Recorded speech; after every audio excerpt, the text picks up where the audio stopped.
Maria Teresa Nogueira Pinto é filha de Jaime Nogueira Pinto e de Maria José Nogueira Pinto, já falecida. É mestra em Relações Internacionais pela Universidade Católica e doutorada em Estudos sobre Globalização pela Universidade Nova, sendo analista de Geopolítica na plataforma Geopolitical Intelligence Service. Investigadora e professora universitária, participa com frequência em think tanks e outras organizações da sociedade civil. É casada, mãe de 3 filhos e na sua vida pessoal dá muita importância ao legado familiar e ao que ele pode representar na forma como se cresce e como se decide o que fazer com a vida. E é por aqui mesmo que vou começar. Olá, Teresa Nogueira Pinto, muito obrigada por ter vindo. Vou começar por isto porque sei que dá muito valor, atribui importância ao legado que podemos dizer moral, intelectual, político, espiritual, que pode vir da cultura da casa. Portanto, pergunto, antes de detalharmos o seu próprio legado, considera-se o produto de um determinado legado, ou seja, teria sido a mesma sem tudo o que veio de casa? Olá, Maria João, obrigada pelo convite. Não teria. Ou seja, nesse sentido é um legado que é um legado formativo e é muito o legado de uma casa que é um espírito também, num certo sentido de pertença e de tribo, que acaba por ser muito formativo em vários aspectos, no aspecto político. Por exemplo, o crescer... em vários aspectos. Político, espiritual, mental, intelectual, cultural. Certo, mas tudo radicado na ideia de que quem me passou esse legado recebeu também um legado. Então acho que há aqui uma ideia que é, no fundo, nós fazemos parte de uma empreitada coletiva, não é? E, portanto, nesse sentido foi sempre o sentir que fazia parte de um todo, não ser um todo à parte, mas com uma enorme liberdade e o privilégio que é crescer numa casa que tem uma alma, não é? Que é mais do que paredes. Que foi muito, muito, muito o meu caso. É engraçado porque disse a palavra privilégio e a minha pergunta, já esta a seguir, era se nesse sentido, em tudo o que disse, a sua herança foi, antes do mais, um privilégio. Há heranças de várias natureza e podem até não ser um privilégio, ser apenas uma herança. Começou por ser um privilégio e daí derivou a importância daquilo que representou. É absolutamente um privilégio. E numa coisa que é engraçada, muitas vezes as pessoas perguntam-me, às vezes a medo, sem saber, é filha de... e sempre, independentemente de onde venham politicamente, profissionalmente, etc., sempre com uma enorme ternura e uma enorme simpatia. Portanto, logo aí se vê claro. que o que deixaram foi uma coisa boa, e uma coisa boa reconhecida por várias pessoas. Isso é muito comovente, não é? Isso é uma enorme responsabilidade, porque... mas um legado é antes de mais uma responsabilidade. O legado é antes de mais uma responsabilidade, exatamente. E eu não gosto muito, ou seja, eu acho que nós hoje em dia vivemos muito obcecados com a ideia do privilégio, um bocadinho como se fosse uma espécie de pecado original. Não era nada nesse eu sei que a Maria João não estava a dizer nesse sentido, eu sei.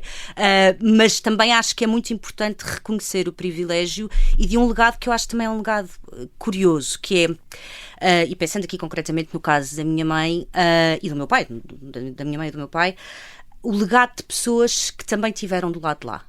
E isso faz alguma diferença, ou seja, que pela sua vida e também por uma... O que é o lado de lá, neste caso? O lado de lá, neste caso, é por decidirem ser consequentes com as suas convicções, terem passado por experiências, o exílio, etc., que à partida não seriam previsíveis, sim, claro, expectáveis. Não prováveis, sim.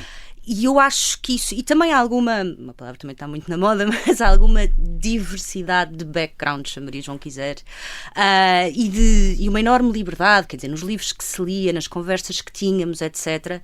E tudo isso dar-nos a imaginação moral e sociológica de pensar, nós estamos onde estamos, mas podíamos perfeitamente estar do lado de lá.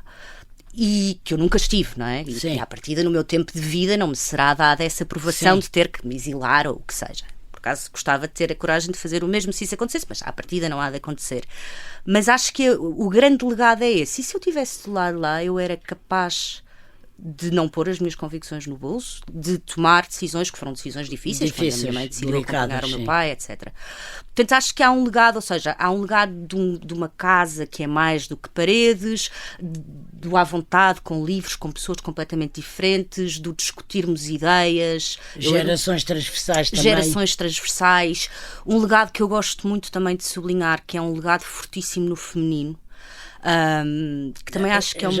Já vou depois especificamente, concretamente, a falar do seu pai e da sua mãe, mas porque é que disse já aqui 2 vezes que a palavra privilégio está muito na moda? Primeiro, com que sentido disse? Se foi com uma ironia quase sardónica ou se foi com quê? Porquê é que a palavra privilégio está na moda? Ou seja, eu Ou acho... em que sentido é que está na moda? Hoje há muito a ideia do privilégio, quer dizer, nós não escolhemos as circunstâncias em que nascemos, não é? E a ideia do privilégio é como se fosse uma espécie de pecado original, dependente de como se entende esse privilégio. Agora, eu fui uma privilegiada numa série de coisas, mas, por exemplo, e penso muito isso em relação também aos meus filhos e a estas gerações, não é? E sobrinhos, etc. O privilégio que é, para nós, a regra era estarmos os 5 sentados à mesa à hora de jantar. E a exceção era não estarmos. Claro. Estar cada um para o seu lado ou não estar. Os 5, vocês, os 5, a família irmãos, nuclear, com a coisa sim. maravilhosa que era também muitas vezes estarmos todos na família mais alargada. Isso é um enorme privilégio, o privilégio de ter sido uma coisa que também me parece muito importante, que foi absolutamente formativa, parece-me que de nós todos, que é a confiança. E a confiança é uma coisa muito difícil. Os pais hoje, aquela coisa dos pais helicóptero, não mexe, também não te sei o que é magoes. os pais helicóptero. Os pais helicóptero é aquela ideia de estarem sempre a gravitar à volta dos filhos, antecipando frustrações, perigos, contrariedades, fazerem uma espécie de microgestão das agendas. Consigo, Nada tanto quanto disso julgo passou. saber. Era uma liberdade enorme, mas ao mesmo tempo um enorme cuidado e atenção nas coisas que eram realmente importantes. E saber distinguir o que é realmente importante e o que não é... Ou seja, eu cresci nessa ideia e as mães, a minha mãe sobretudo, ninguém sabe melhor do que as nossas mães as nossas fraquezas e as nossas fortalezas, não é? E portanto tem um grande cuidado na forma como nos educou emocionalmente. Isso é um grande cuidado. E daí veio a confiança de que falou. E eu acho que daí vem a confiança. Quando é que se apercebeu, com que idade, no fim da infância, embora não muito elaboradamente, ou na adolescência, de tudo isso, de que isso ia desaguar num privilégio? Empregando agora a palavra muito a propósito. Fui-me apercebendo por uma coisa, que era nada daquilo era aborrecido ou maçador. Ou seja, nós ouvíamos as coisas mais curiosas, mesmo da vida profissional dos meus pais, daquilo que gravitava à nossa volta, do que nos era dado a conhecer, a ver, a pensar, as discussões, etc. E eu comecei a perceber o espanto. O espanto é uma coisa tão importante. O espanto, que é uma coisa muito Isso muito é que eu acho um importante. privilégio, é as pessoas serem tocadas quase pelo dom, ou pela faculdade, ou pela possibilidade de se espantarem. Se nos espantarmos. E isso foi-nos muito dado, o espantar nas coisas pequenas também. O espantar Exato, com um claro. mergulho de mar, com um copo de vinho, com Exatamente, uma piada que não se está à espera. E com as coisas grandes também, naturalmente, que nos espantam sempre. Não, claro. Não, infelizmente não temos que medir, nem que estar Exato. atentos ao pequeno ou ao grande, mas sim ao próprio espanto. Exatamente. Olhando para si, para aquilo que faz e que representa, parece, mas justamente parece, você é que dirá, ter herdado sobretudo o lado intelectual do seu pai, os livros, as ideias, o discorrer sobre elas, o escrever, a universidade onde dá aulas, ou seja, o pensar e o ensinar mais que o fazer e o concretizar. Sim, muito mais. A minha mãe É era uma isto. fazedora. A minha mãe era uma fazedora. Ela dizia muito uma frase que eu tenho ideia que ela dizia, que eu ouvia muito do pai dela, que era fazer o que se deve e estar no que se faz. Mais devagar. Fazer o que se deve e estar no que se faz. Como regra, como bom princípio. Fazermos a cada momento aquilo que devemos e estar naquilo que estamos a fazer. Mas a minha mãe era uma fazedora. Ela gostava de empreitadas. Mas agora, sim, eu sei, mas eu gostava de separar aqui. Agora estamos a falar do seu pai.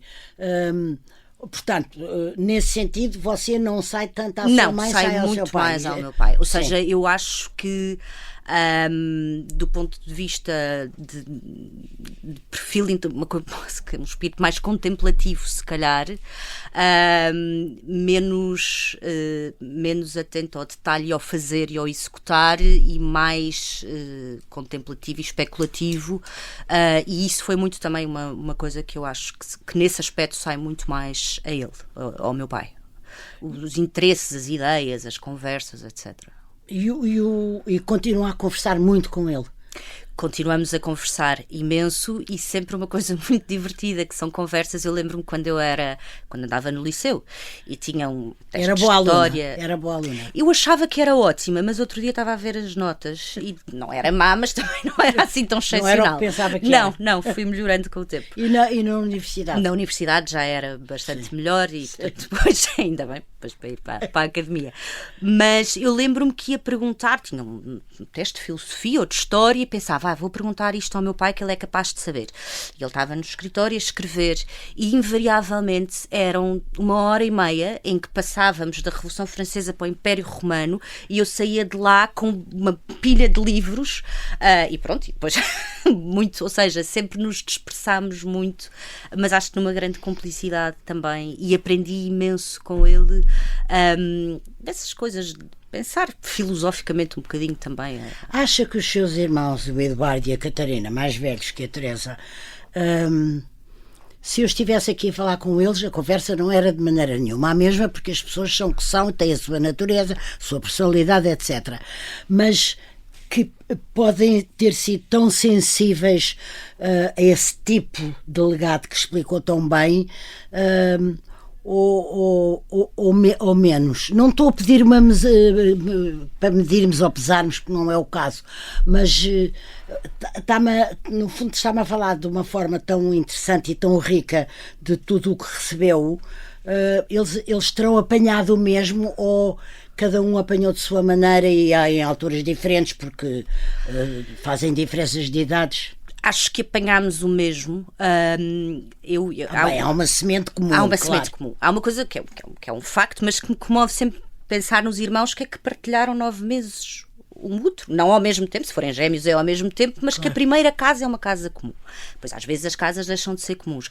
Mas eu acho que no nosso caso, por exemplo, a questão da confiança, e de um património emocional, e dessa tentativa, falhando naturalmente muitas vezes, mas de tentar sempre perceber o que é realmente importante. Acho que isso ficou muito, e ficou muito nos três. E não apenas na família nuclear, mas num legado mais alargado, que nós vivemos com idades diferentes, também é muito engraçado. Pois claro, por isso foi um pouco por causa disso que eu fiz a pergunta. Sim, mas como é que cada um recebe conforme a sua idade e a relação com os irmãos. Mas onde é que nós vemos que isso é comum? É muito engraçado, e até é comovente, que é nas novas gerações. Nós já não somos das gerações mais novas, já temos filhos. A forma como há uma enorme cumplicidade entre os três, porque os mais novos querem saber histórias e tinha um lado comovente. Sim, há um lado comovente de ver os nossos filhos e sobrinhos a querer beber a querer saber histórias da avó, da bisa, do Campo Grande, etc. E a nossa cumplicidade a contar um bocadinho, não é uma manta de retalhos, mas cada um a partir daquilo que foi para ele próprio. Para ele próprio, exatamente. A sua mãe, Maria Eugênia Nogueira Pinto, conciliava o pensamento com a ação e a elaboração intelectual com a realização. Ainda há pouco você dizia que tinha herdado mais do seu pai, a sua forma de ser e de estar. Mas de uma forma igualmente convicta nestas duas faces da mesma moeda. O pensar, o processo decisório, a preparação da decisão e a sua concretização. Exatamente. Ou seja, enraizado em convicções muito profundas e absolutamente inflexíveis nesse sentido, mas sempre orientada para o fazer, e o fazer, eu acho também uma coisa Ou seja, a noção que é nós temos que viver o tempo que nos é dado viver e, portanto, sem grandes contemplações nostálgicas, não é? Há aqui uma empreitada e é para fazer, a realidade é o que é, não é? Portanto, nós fazemos montar equipas, fazer coisas e fazer também de uma maneira, nesse aspecto eu acho que de conservar, ou seja, de perceber o que há de importante nas instituições por onde passou, a Santa Casa da Misericórdia, a Maternidade Alfredo da Costa. O que há aqui que é preciso conservar? Lá está, um legado. E onde é que é preciso reformar e mudar para as pessoas, não é? Ou seja, não deitar tudo fora. Não deitar tudo fora. Que é uma coisa muito portuguesa, que desde os governos às instituições, às empresas, às vezes, começa-se tudo desde o princípio, como se não houvesse nada para trás. Como se não houvesse nada para trás. Portanto, o conservar nesse sentido, perceber em cada momento o que é que se tem absolutamente que guardar e de que é que se deve abrir mão para melhorar as coisas para as pessoas. E muito um sentido de proximidade. Eu acho que a minha mãe divertia-se a pensar em coisas de gestão hospitalar e de gestão social, etc. Portanto, era muito prática. Como é que acha que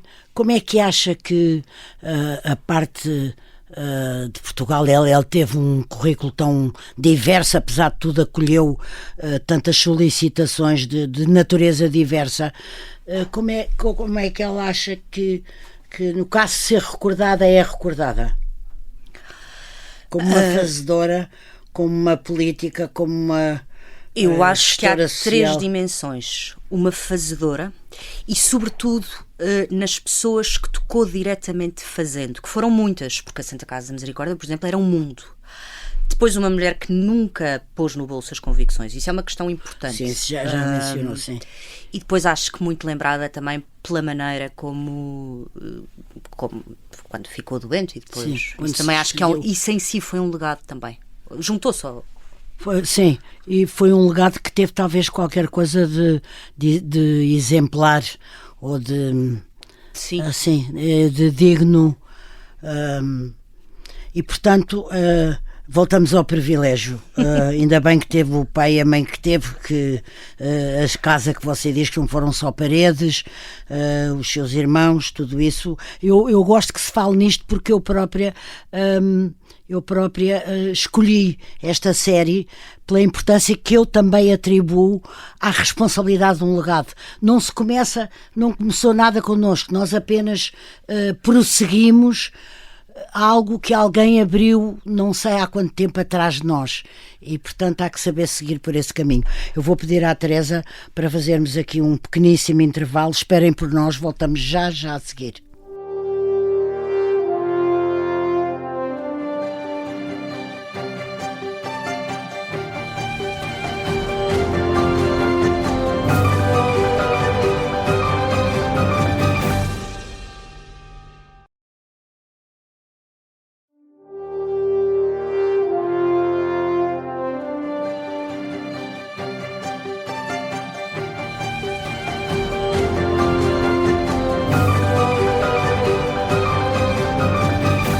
Teresa Nogueira Pinto, agora vamos falar para o presente, ou seja, falar de si no mundo de hoje. E eu queria saber se também herdou, apesar de ir mais uma vez à sua mãe, mas é por causa do feminino e do feminista, também herdou da sua mãe o preferir ou ser naturalmente mais feminina que feminista? Acho que sim, acho que herdei isso e sobretudo herdei isso daquilo que vivi e que via, ou seja, eu sempre vi mulheres fortíssimas que nunca se emanciparam da sua condição feminina. Por exemplo? As mulheres com quem eu cresci.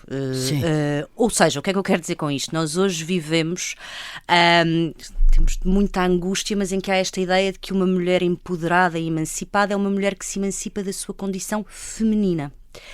Eu cresci a ver... É um equívoco, não é? É um equívoco com um enorme custo para as mulheres. Porque a maior parte das mulheres que gosta de ter filhos, de cuidar dos filhos, da sua feminilidade, e vê-se confrontada com a necessidade de se mas também tornar gosta de outras masculina. coisas. Pois, com certeza, mas elas são... Ou seja, eu digo isto porquê? Porque eu lembro-me perfeitamente das memórias que eu mais tenho é a minha mãe a fazer listas de emendas ao domingo à noite, numas agendinhas da Telva, com flores muito femininas. Portanto, sempre houve essa cumplicidade feminina com mulheres que geriam equipas, que tinham vida pública, ou não tinham vida pública, mas eram mulheres fortes, não é? E acho que há muito essa ideia de que nós precisamos de anular um feminino para uma afirmação que é um absurdo. E há um cuidado que é um cuidado feminino, só feminino. Eu lembro-me que a Maria de Lourdes Pintacil dizia uma frase, utilizava um verbo para falar das mulheres que eu achava interessantíssimo, que é o cuidar. Sim. As mulheres cuidam, antes do mais cuidam. Eu nunca mais me esqueci desta frase, se me é permitido, enfim, este desabafo, este programa não é sobre mim, mas é uma coisa que inclusivamente, é um verbo que inclusivamente me tem guiado, o cuidar e o estar atento a que posso cuidar. Exatamente. E julgo que isso também se prende com este distinguo entre o feminista, o ser-se feminista ou ser-se feminino. E também o ver os homens como complementares, não é? Como, claro. Não como uma ameaça. Sim, uma ameaça, sim. Agora, gostava de lhe perguntar o seguinte. Li já sobre coisas que escreveu e tenho a noção que a Teresa acha que se vive hoje, em Portugal, na Europa, no mundo, uma sensação, nos Estados Unidos, já lá vamos, de fim de ciclo. E vou começar por uma citação sua que diz assim: no sistema internacional o mundo reconfigura-se e é provável que os anos da hegemonia americana já tenham ficado para trás.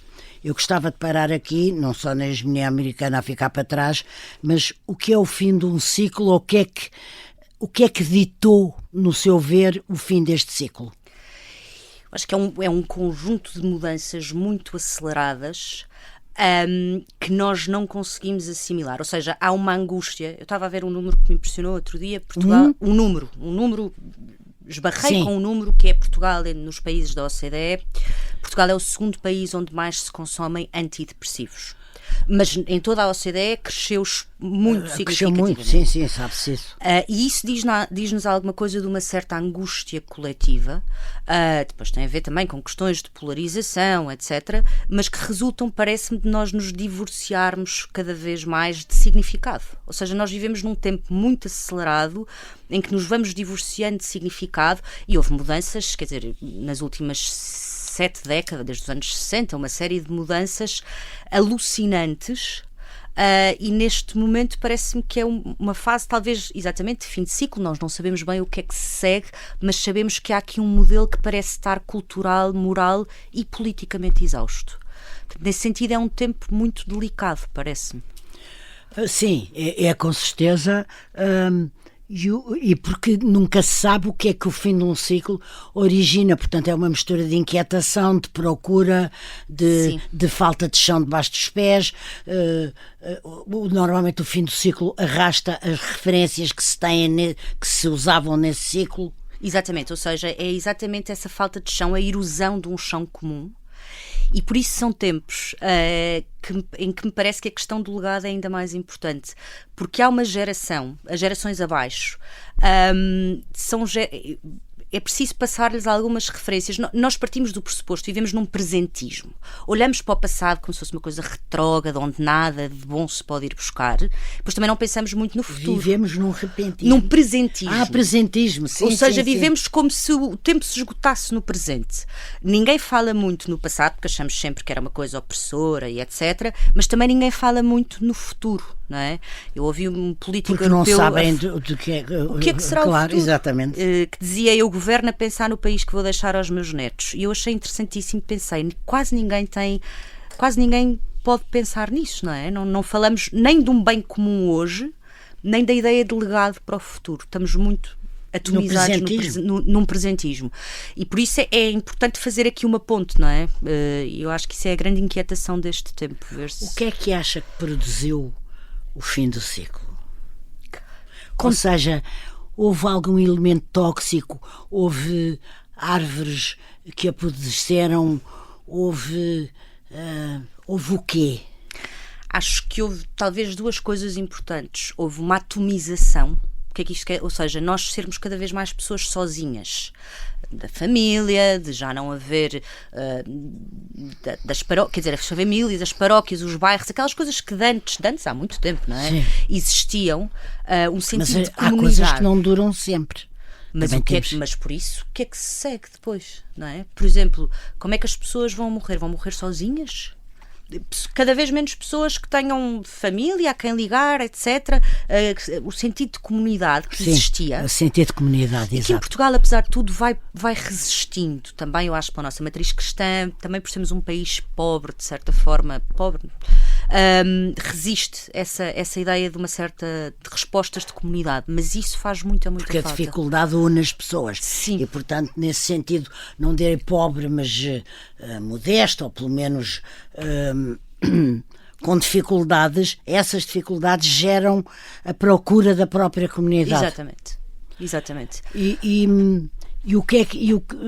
mas isso, só isso, que não é pouco, pode explicar a força que tem de um tsunami, de um fim de um ciclo, mesmo que ele morra devagarinho. A segunda coisa, eu acho que é uma perda de significado. Em que sentido? Se Marias vão pensar, nós hoje em dia discutimos apaixonadamente política, mas se nós estamos a dar significado diferente aos mesmos conceitos, ou seja, as mesmas pessoas podem estar a defender e a mobilizar uma bandeira de liberdade ou de justiça, ou o que seja, mas nós damos significados completamente diferentes a isso. E isso leva a essa erosão do chão comum.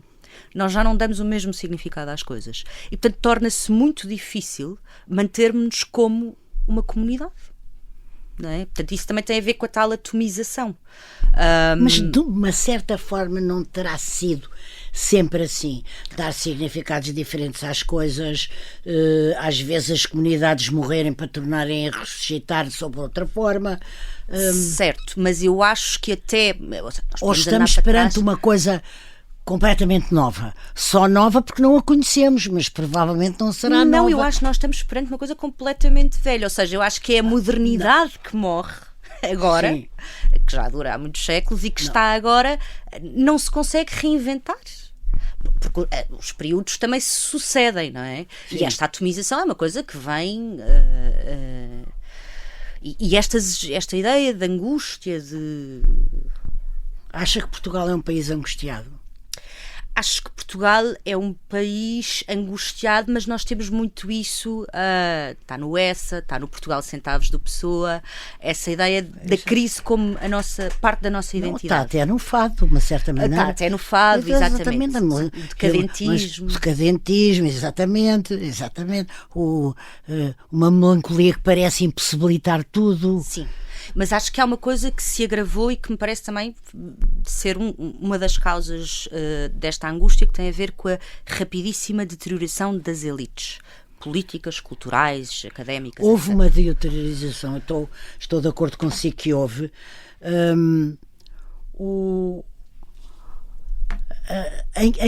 Porquê? Não sei, isso parece-me ser a pergunta de $1 milhão, mas parece-me que é evidente que houve, ou seja, nós encontramos lideranças muito mais fortes há 30, 40, 50 anos, 20 anos, 10 anos, e neste momento, quer dizer, nós vemos a forma como se discute política, os fatores que suscitam interesse ou desinteresse. São episódios e espuma dos dias. Ninguém tem coragem, por exemplo, nós falamos em reformas, mas ninguém tem coragem de perguntar reformar o quê e para quê? Ir ao fundo da questão. Mas o fundo da questão eu respondo-lhe já. Não é possível viver nem mais um segundo com a justiça que temos. Não é possível viver com um Estado que ao qual não se atribui funções claras e determinadas e onde é tudo uma baralhada e nada funciona. Por exemplo. Sim. Mas o que é facto é que vivemos. Não, mas isso então é talvez a impossibilidade política de ninguém ser capaz de reformar bem, ou de reformar a sério, não tanto de não saber de que é que estamos a falar. Sim, e falta alguma coragem política. Eu acho que a grande virtude política do nosso tempo é a coragem, mas que depois tem que ser utilizada numa ideia de bem comum, não é? Não pode ser só para fazer. Por exemplo, Repito. Sim, é verdade, mas eu acho que há uma questão fundamental que é perceber, vamos reformar o quê e para quê, para quem, para que país? Que país somos nós? País somos nós? Pergunto. Não sei, eu acho que é. Ou seja, nós temos um passado e uma identidade muito forte para trás. Não sei se conseguimos pensar em nós como mais do que uma massa de átomos para o futuro. E isso parece-me ser o grande desafio do nosso tempo. É nós conseguirmos repensarmos-nos, reorganizarmos-nos, criarmos um chão comum como país. Tem um olhar neste momento desiludido ou desapontado com Portugal? Não, eu costumo dizer, eu às vezes parece que antecipo o apocalipse em cada esquina, mas não é verdade. Eu sou muito... Não é nada uma pessoa de chorar sobre o leite derramado. Não. Nem uma passadista. Não, às vezes gosto de falar com grande drama, mas é uma questão de forma, não é uma questão de substância.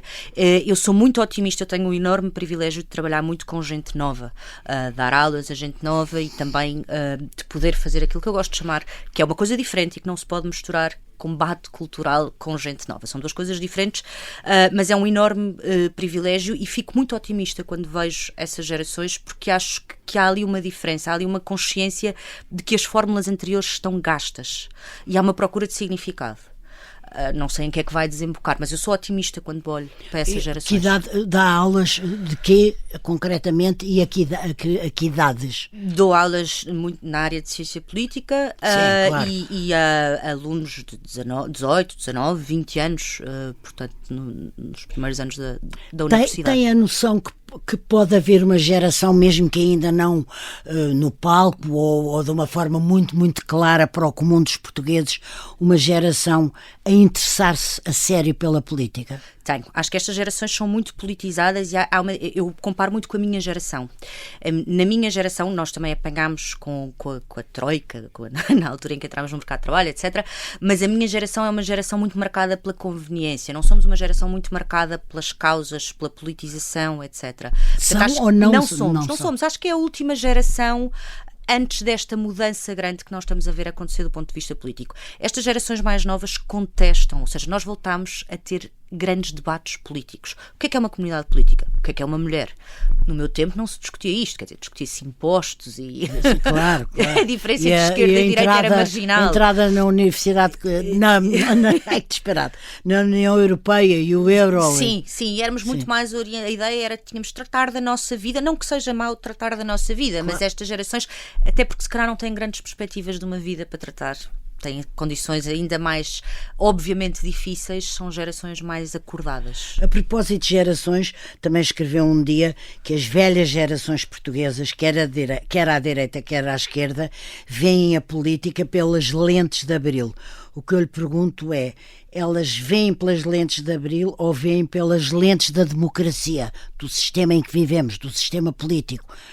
Eu acho, ou seja, a maneira como a nossa democracia nasce, marca, e é natural que marque. Se nós olharmos para os países na Europa de Leste, acontece exatamente o contrário. São democracias que nascem em resposta ao comunismo, aqui nascem em resposta ao Estado Novo, e é um regime nacionalista, conservador e autoritário.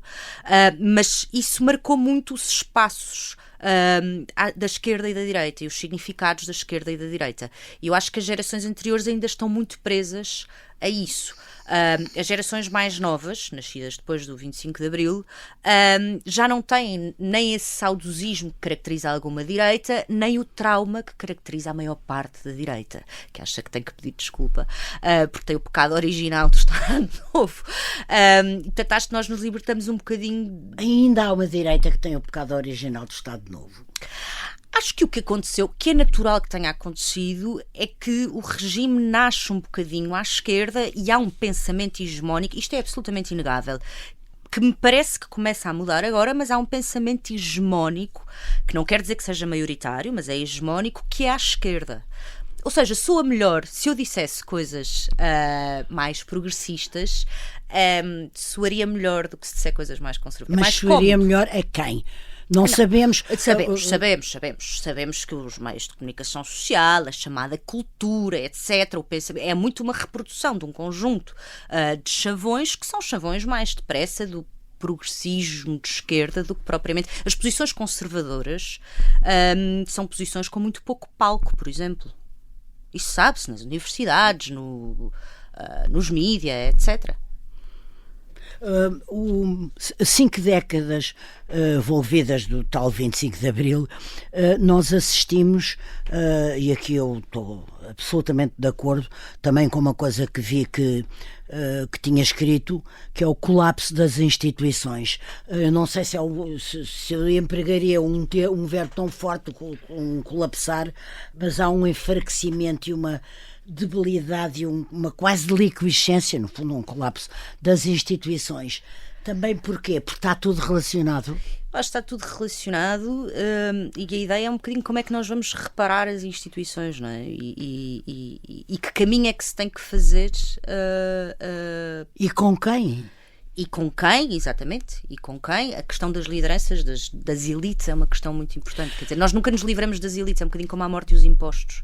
É uma ilusão achar que nos livramos disso. E, portanto, é preciso termos elites que sejam melhores e não piores. Mas não acha que, tradicionalmente, as elites portuguesas foram fracas, são fracas? Historicamente. Acho que talvez haja muito aquela tentação, lá está, também está no essa de copiar as modas, os afrancesados, exatamente, importar tudo, depois fica curtinho nas mangas. Depois é a música, é o isto, o aquilo, o aquilo outro. Mas com algumas defesas, eu vejo, porque é uma área que me interessa muito, porque é onde eu também trabalho, do ponto de vista da academia, por exemplo, nós preservámos-nos muito em Portugal. Nós, nas universidades portuguesas, ainda se pensa, ainda se procura em liberdade a verdade, um bocadinho. Absolutamente, sim. Mas as universidades americanas transformaram-se numa espécie de comícios, de ensandecimento coletivo. Algumas universidades da Ivy League, inclusivamente, em algumas áreas, para ser totalmente em algumas justo, áreas, exatamente, sim. Nas ciências humanas, designadamente. E, portanto, nesse sentido, eu não sou assim tão pessimista em relação porque acha que ao nosso país. Que vai haver um virar de página e que talvez haja gente para saber virar essa página, é isso? Sim, e acho que temos um certo bom senso. Não sei se será os grandes costumes ou não, diz que os grandes costumes é um mito, e que tem que ser a Primeira República para perceber que é um mito absoluto. Não, nem vale a pena, eu acho que é um mito do cur, não vale a pena ir sequer à Primeira República. Mas acho que temos uma certa razoabilidade que nos faz não cair nos excessos que nós vemos acontecer tanto no resto do mundo ocidental, por assim dizer, ou em Espanha, nem vou mais longe, olhar para a Espanha e nós percebemos os excessos de lado a lado são muito maiores, não é? Aliás, a Espanha não se dá suficiente importância aqui entre nós ao que se passa em Espanha. De um ponto de vista mediático, é uma coisa que sempre me confunde. Eu vou bastante à Espanha, estive lá agora recentemente 2 vezes e vejo de facto, é uma espécie de abismo, não sei explicar, não tem nada a ver connosco, e não vejo isso muito referido. Fala-se mais depressa do Macron, que não tem interesse nenhum, acho eu, e não do que está a acontecer em Espanha, que é uma coisa muito interessante. Nunca teve a tentação, estamos mesmo no fim, da intervenção política ativa, de integrar um partido para ir ser eleita deputada, de trabalhar partidariamente, ou sei lá, de poder ser convidada para um governo, não sei, dirigir uma instituição. Não, nunca tive essa tentação, porque aquilo que me entusiasma mesmo é fazê-lo do ponto de vista das ideias e de tentar, em alguns espaços públicos, defender ideias que estão muito subrepresentadas do ponto de vista de quem as defenda. Por exemplo, as questões da vida, as causas da vida, uma causa importante, a ideia de reabilitar um bocadinho a ideia do conservadorismo, que é sempre associada assim a uma coisa... Sim, ainda é, sim. Protofascista. Não exageremos. Não, mas não é... Agora começa a mudar, mas acho que é importante também haver pessoas livres da política e dos partidos que a política sempre representa. E para estarem... Não quer dizer que um dia... Para estarem numa espécie de camarote a pensar e a discutir. Sim, mas grande camarote. Exatamente. Sim. E não me levo tão a sério que acho que na política fizesse diferença. Não é uma questão de se levar a sério. De facto, não há aí uma vocação política, porque senão estaria lá. É evidente. Até agora não a senti. Pois.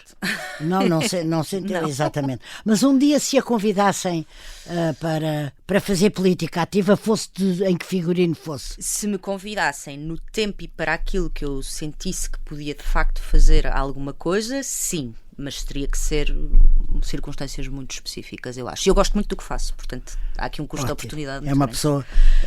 Eu gosto imenso de ouvir. Gosto muito do que faço. Teresa Nogueira Pinto. Eu, como também gosto muito do que faço, gostei muito de conversar consigo. Agradeço-lhe muito ter vindo. Obrigada, Maria João.